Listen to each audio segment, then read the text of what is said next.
ఎమ్మి ఎమ్మి కమ్మనైన carrot rice చేసేద్దామా.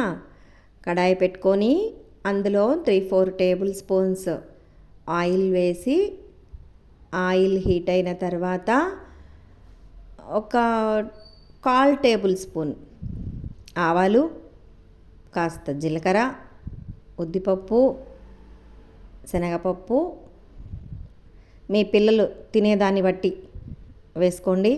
మా ఇంట్లో అయితే ఆవాలు వేస్తే చిటపటలాడతారు. ఎక్కువ ఆవాలు మా ఇంట్లో కనిపించకూడదు. కొంచెం ఆవాలు, జీలకర్ర, ఉద్దిపప్పు, శనగపప్పు వేసి, వేరుశనగ గుండ్లు కూడా వేసి కొంచెం దోరగా వేపుకోవాలి. స్టవ్ సిమ్లో ఉండాలి, లేదంటే మాడిపోతుంది.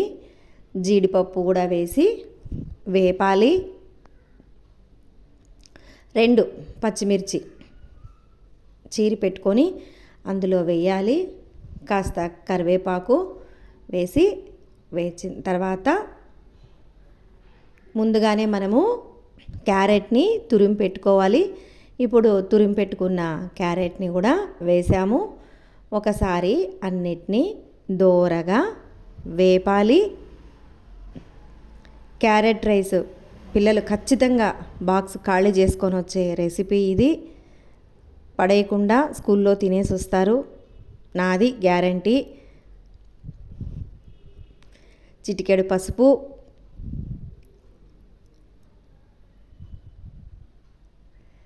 హాఫ్ టేబుల్ స్పూను సాల్ట్,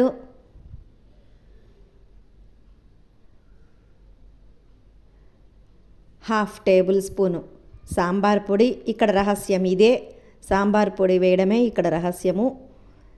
వేసి బాగా కలిపి ఒక ప్లేట్లో వాటర్ సిద్ధం చేసి పెట్టుకోండి. నీళ్లు వేసిన వాటర్ వేసి పెట్టుకున్న ఆ ప్లేట్ని ఇప్పుడు మనం ఈ కడాయి మీద పెట్టుకోవాలి. ఎందుకంటే ఆయిల్ తక్కువగా వేసాం కదా. బాణలి అడుగంటకుండా ప్లేట్ పెట్టి, ప్లేట్ పైన వాటర్ పెట్టి సిమ్లో పెడితే క్యారెట్ చక్కగా ఉడుకుతుంది. ఈ లోపల మనము అన్నం వండి పెట్టుకొని చల్లార్చి పెట్టుకొని ఉండాలి. ఇప్పుడు మూత తీసేసి ఒకసారి మొత్తం ఆ క్యారెట్నంతా కలిపి రైస్ వేసి బాగా కలపాలి. నిదానంగా, మెతుకు విరగకుండా నిదానంగా కలపాలి. కలిపిన తర్వాత క్యారియర్లలో సర్దుకోవాలి. మార్నింగ్ హడావిడిగా ఉంటుంది కదా, ఇలాంటి రెసిపీస్ ఈజీగా